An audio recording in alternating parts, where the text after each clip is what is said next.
Hi friends, welcome to Melis YouTube channel. இன்னைக்கு செய்ய போற ரெசிபி நெத்திலி மீன் தொக்கு. எப்படி இருக்குன்னு சொல்லிட்டு பார்க்கலாம் வாங்க. செஞ்சு உங்களுக்கு காட்றேன். வாங்க வீடியோக்குள்ள போகலாம். முதல்ல கடாயில எண்ணெய் 3 டீஸ்பூன் ஊத்திருக்கேன். இப்போ நம்ம வெங்காயத்தையும் பூண்டையும் வதக்கிடலாம்.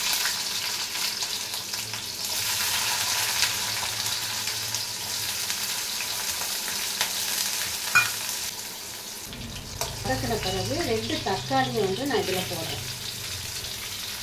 அதையும் போட்டு நல்லா வதக்கணும். நெத்திலியில் ஒமேகா 3 இருக்குது.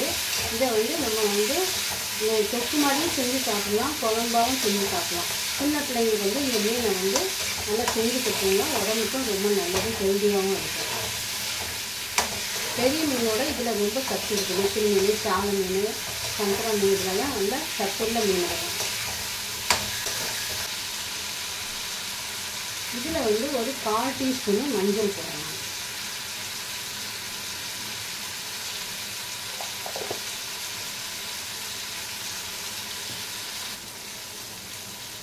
நல்ல தக்காளி வதங்கின பிறகு ஒரு பிஞ்சு பெருங்காயம் போடணும்.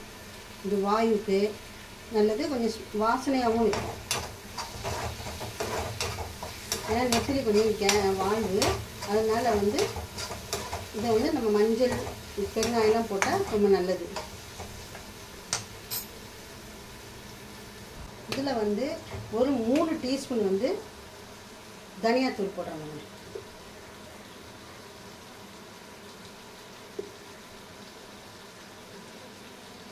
கொஞ்சம் திக்காக இருக்கும் தொக்கு, அதனால 3 டீஸ்பூன் தனியாத்தூள் போடுறோம். இதையும் நல்லா போட்டு தக்காளி வெங்காயத்தோட வதக்கணும்.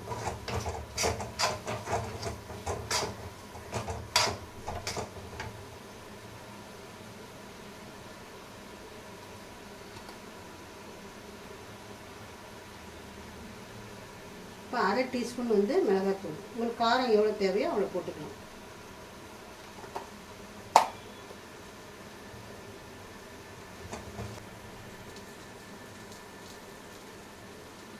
இப்போ இதில் 1/2 டீஸ்பூன் சிக்கன் மசாலா கொஞ்சோடு போடுறேன் வாசனைக்கு. மிக்சியில் அரைச்சிட்டு வந்துருக்கேன். அரைச்சிட்டு அப்புறம் குழம்பு எப்படி கூட்டுறதுன்னு சொல்லிட்டு உங்களுக்கு நான் காட்டுறேன்.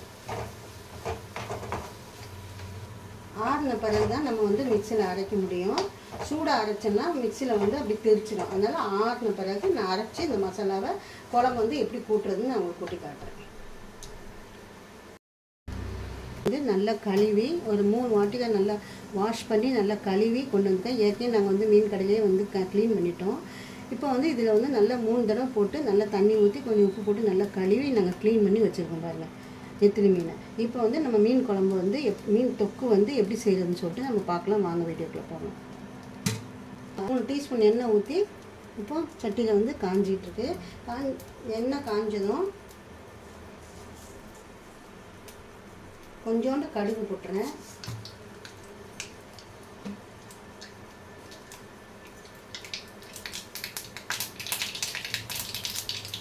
கொஞ்சோண்டு வெந்தயம், ஒரு 20-30 போல் வெந்தயம் போட்டிருக்கு. என்ன கொஞ்சம் வாசனையாக இருக்கும்.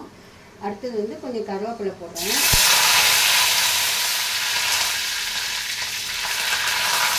கருவேப்பிலை போட்டதும் ஒரு 1/2 வெங்காயம் பெரிய வெங்காயம் அதையும் அதை போட்டுறேன்.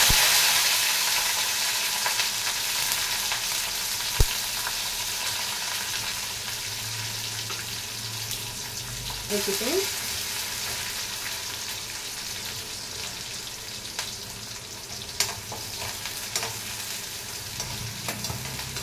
இதில் ஏற்கனவே நான் ஒரு 1/2 டீஸ்பூன் மிளகாத்தூள் போட்டிருக்கேன். இதில் நான் ஒரு 1/2 டீஸ்பூன் மிளகாத்தூள் போடுறேன். கொஞ்சம் காரமாக இருக்கும். ஏன்னா நெத்திலி கொஞ்சம் காரமாக இருந்தால் நல்லாயிருக்கும் தொக்கு. இதில் போட்டு வெங்காயத்தில் வதக்கும் போது கொஞ்சம் கலராகவும் இருக்கும். இப்போ நான் அரைச்ச மிக்சியில் அரைச்ச தண்ணி, மசாலா தண்ணி இருக்குல்ல, அதை கொஞ்சம் இதில் இந்த கலரோட இந்த ரெட் நல்ல வெங்காயம்லாம் நல்லா சிவந்து இந்த கலராக வரும்போது இதை இதில் நான் ஊற்றிடுறேன். ஏன்னா நம்ம வந்து டைரெக்டாக வந்து நம்ம மிக்ஸி பிடிக்க ஆரம்பிச்சிடும். அதனால என்ன சொன்னால் இப்போ வந்து நம்ம தண்ணி கொதித்த பிறகு நம்ம வந்து மிக்ஸியில் இருக்கிறத வந்து மசாலா வந்து இதில் ஊற்றுவோம்.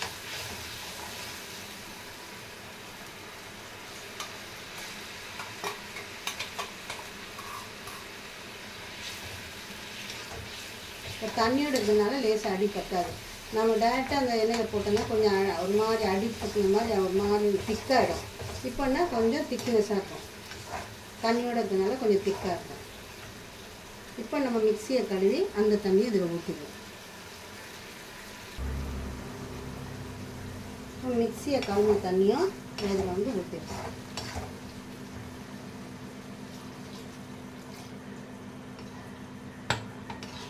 குழம்பு வந்து நல்லா கொதித்து வரட்டும். இப்போ வந்து கொஞ்சம் புளி ஊற வச்சுருக்கேன்.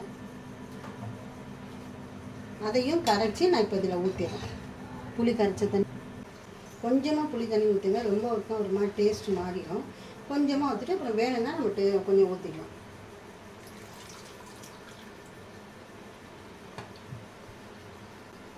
இப்போ வந்து உங்களுக்கு எவ்வளோ உப்பு தேவையோ அவ்வளோ உப்பு போட்டுக்கணும்.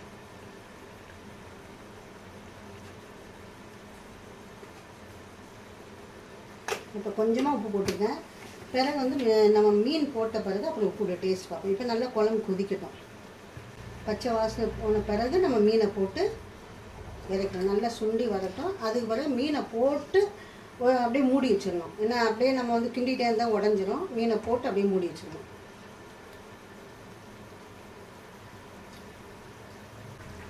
இப்போ மீன் குழம்பு வந்து நல்லா கொதித்து வருது. இன்னும் நல்லா வந்து கொதித்து அந்த எண்ணெய்லாம் நல்லா பிரிஞ்சு வரும்போது நம்ம மீனை போடுவோம். இப்போ மீனை போட்டோம்னா ஒரு மாதிரி பிரிஞ்சிடும். அப்போ நம்ம எடுத்து நம்ம சாப்பிட முடியாது. அதனால் நம்ம நல்லா சுருண்டு குழம்பு வரும்போது அப்போ நீங்கள் போட்டு சாப்பிட்டிங்கன்னா நல்லாயிருக்கும். நல்லா பிரிஞ்சு வராமல் மீன் எடுத்து சாப்பிடலாம். போட்டு உடனே கிளறக்கூடாது. ஒரு 2 நிமிஷம் மூடி வச்சிட்டிங்கன்னா அதுக்கு பிறகு நம்மளுக்கு வந்து குழம்பு வந்து திக்காக நல்லா தொக்கு மாதிரி வந்துடும். கிரேவி மாதிரி நல்லா டேஸ்ட்டாக இருக்கும். இதை நான் நல்லா சுண்டி வரும்போது நான் உங்களுக்கு மீனை போட்டு எப்படின்னு காட்டுறேன் பாருங்க. நல்லா குழம்பு வந்து நல்லா எண்ணெய் பிரிஞ்சு தனியாக வருது பாருங்க. இந்த ஸ்டேஜில் வந்து இப்போ நம்ம மீனை போட்டு கிண்டாமல் அப்படியே ஒரு 2 நிமிஷம் அப்படியே விட்டுறணும். அது பிறகு அதுலேயே மசாலாலாம் இறங்கி நல்லா பபுள்ஸ் விட்டு வருது. பார்த்திங்கன்னா இந்த டைமில் தான் நம்ம என்ன செய்யணும், இந்த நெத்திலி மீனை போடணும். நான் ரொம்ப தண்ணியாக போட்டோன்னா இதுலேயும் கொஞ்சம் தண்ணி வந்து இறங்கும். தண்ணி சத்தெல்லாம் கொஞ்சம் இறங்கும். அதனால் அந்த டைமில் வந்து அதிகமாக தண்ணி ஆயிடும். அதனால் நம்ம கொஞ்சம் நல்லா வற்றி வரும்போது நம்ம மீனை போட்டோன்னா இப்போ ஓரளவுக்கு நம்ம இந்த மசாலாலாம் இதில் பிடிச்சி கொஞ்சம் இறங்க ஆரம்பிக்கும். காரம் உப்பு எல்லாமே இறங்கும். இன்னும் வந்து நம்ம உப்பு வந்து எவ்வளோ டேஸ்ட்டுன்னு சொல்லிட்டு பார்த்து நம்ம போட்டுக்கலாம். ஏற்கனவே நம்ம உப்பு போட்டிருக்கோம். திருப்பியும் நம்ம கொஞ்சம் உப்பு இருக்குன்னு சொல்லிட்டு பார்த்து தேவைக்கேட்டு உப்பு நம்ம போட்டுக்கலாம். ரொம்பவும் போட்டு நம்ம கிண்டக்கூடாது. ஃபுல்லாக நம்ம கொஞ்சம் அந்த தண்ணியாக இருக்கிற இடம் மட்டும் அதை எடுத்து நம்ம மேலே கொஞ்சம் எந்த இடம்லாம் மேலே வந்து மீன் தெரியுதோ அந்த இடத்த நம்ம ஊற்றி விட்றணும்.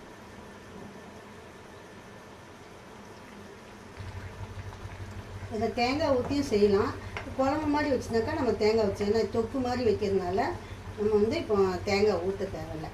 இதில் வந்து கடைசியாக இறக்கும்போது வந்து கொத்தமல்லி தூவி நம்ம இறக்கிட்டா நெத்திலி தொக்கு வந்து ரெடி ஆகிடும். இன்னும் கொஞ்சம் நேரம் வந்து அது உள்ள வெந்து நல்லா சுருண்டு வரும்போது நான் இறக்கி உங்களுக்கு காட்டுறேன்.